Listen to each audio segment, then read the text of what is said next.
From police officers who turned into serial killers, these are the real cases of American cops sentenced to life in prison. Drew Peterson. He was a cop in Illinois for decades.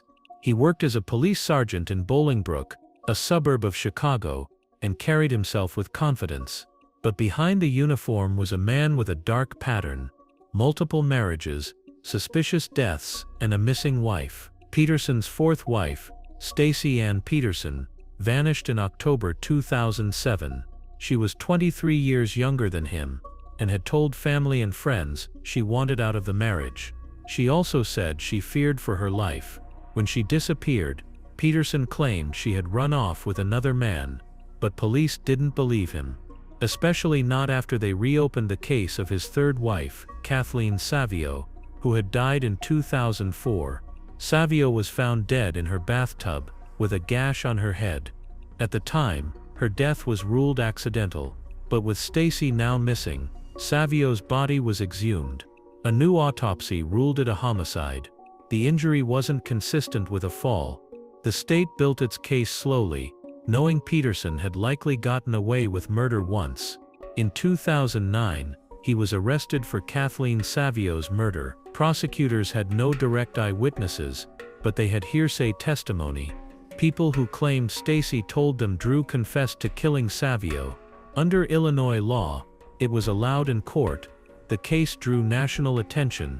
Peterson made media appearances, joked during interviews, and acted smug, even while under suspicion.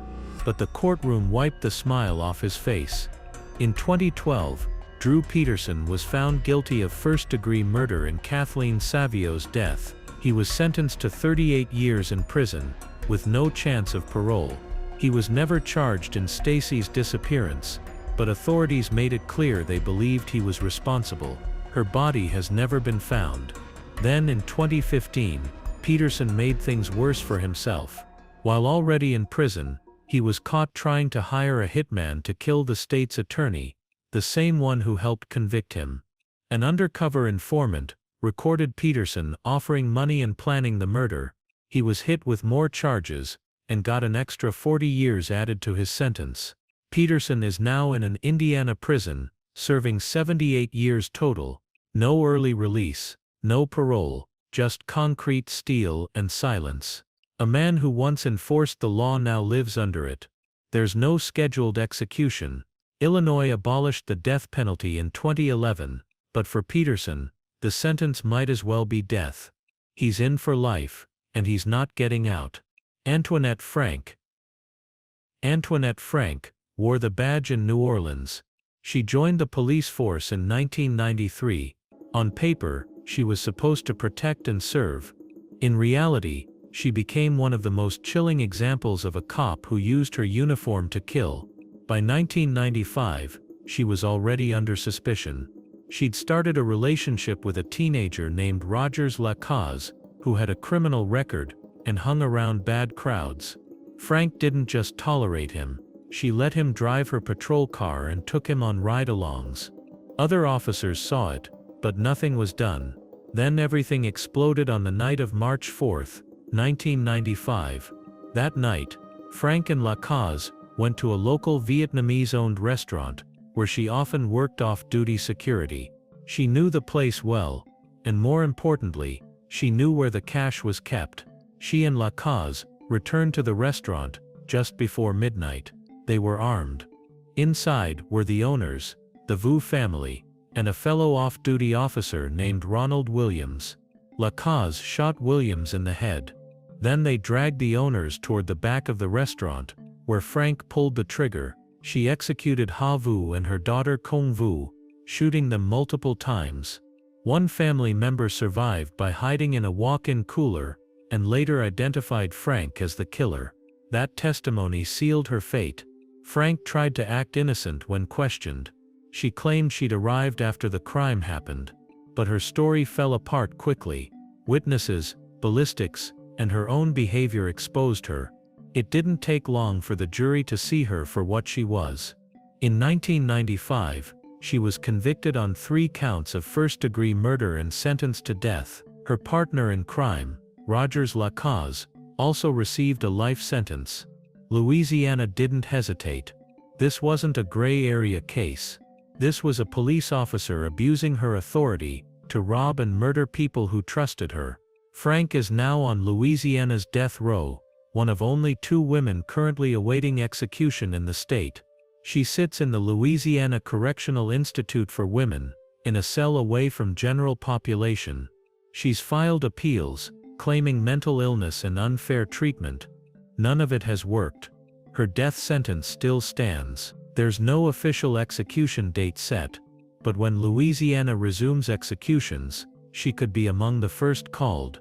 The state's pause on capital punishment has lasted years, but the machinery is still there, waiting.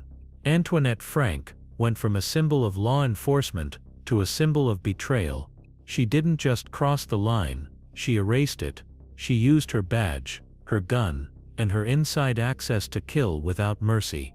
3 lives lost for a small bag of cash. No justification, no sympathy, and no chance she's ever walking free. Stephen Zelich. Stephen Zelich once worked as a police officer in West Allis, Wisconsin.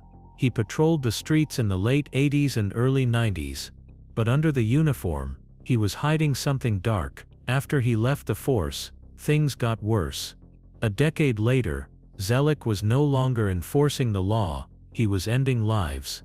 The case broke open in June 2014, when highway workers mowing grass along a rural road in Geneva, Wisconsin, found 2 suitcases tossed into a ditch.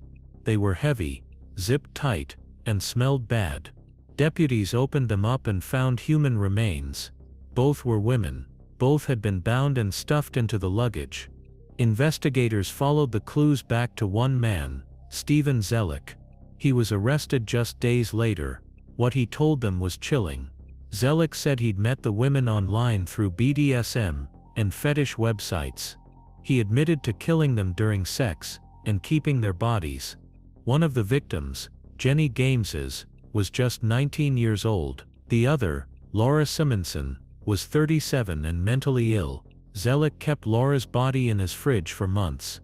Then, when he couldn't hide them anymore, he packed them up and dumped them on the side of the road.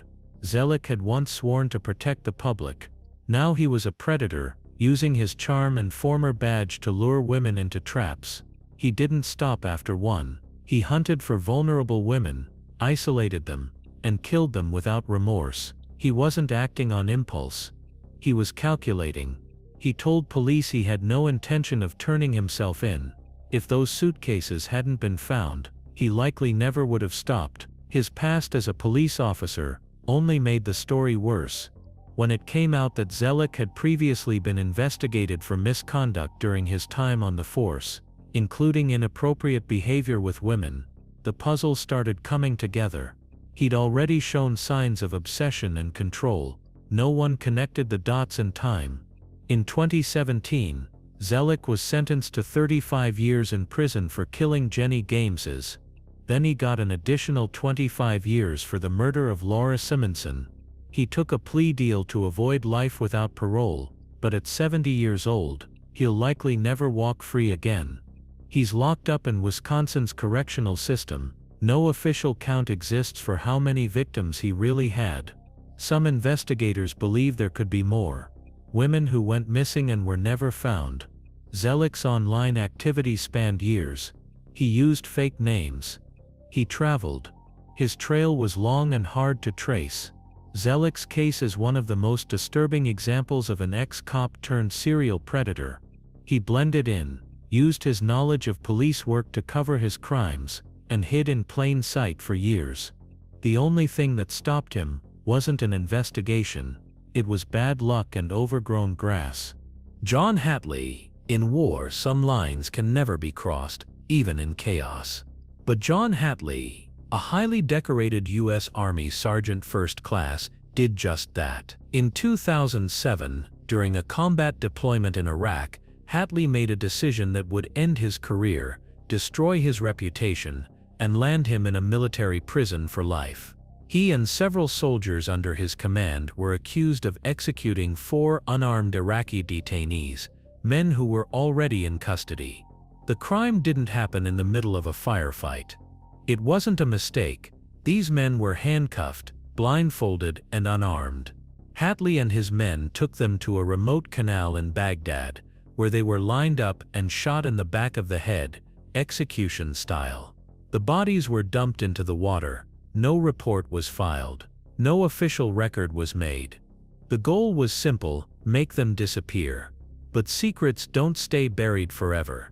A few soldiers came forward months later and told investigators what really happened. The army launched a full investigation, and Hatley, once known as a model soldier, was now at the center of a war crimes trial.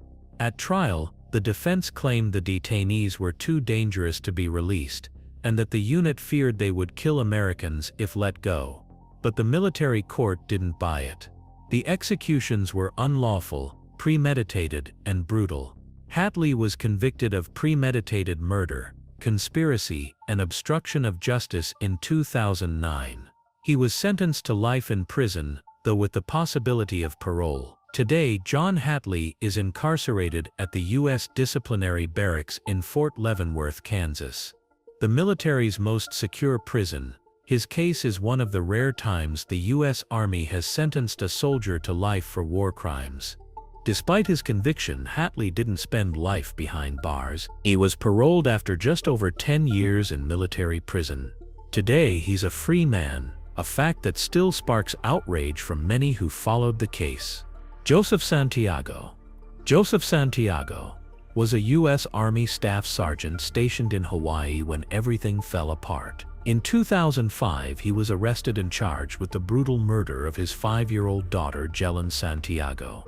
What made the case especially disturbing was that Santiago was not some rogue soldier in a combat zone. He was a father living on base housing with his family. According to investigators, the young girl had endured horrific abuse for days before she was finally killed. Santiago later admitted to hitting her repeatedly with a belt and punching her in the chest because she wasn't listening. When she stopped breathing, he called 911. But by the time help arrived, it was already too late. The autopsy revealed a devastating list of injuries: broken ribs, internal bleeding, and bruises all over her small body. Prosecutors argued that this wasn't a moment of lost temper, it was torture. During trial, chilling evidence came out that Santiago had routinely beaten his daughter as a form of discipline and that the abuse had gone on for months without intervention. He was found guilty of premeditated murder under military law and sentenced to life in prison without the possibility of parole. At his sentencing, the judge called it an unforgivable breach of trust and humanity. He was dishonorably discharged from the Army and transferred to the United States Disciplinary Barracks in Fort Leavenworth, Kansas, where he is still serving his life sentence today.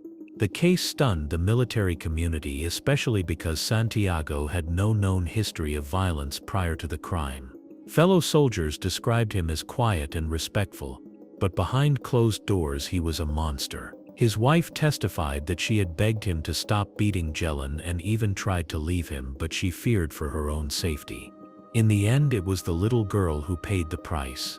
This case is one of the rare times the U.S. military used its full legal authority to impose a no-parole life sentence on an enlisted man for crimes committed against his own family.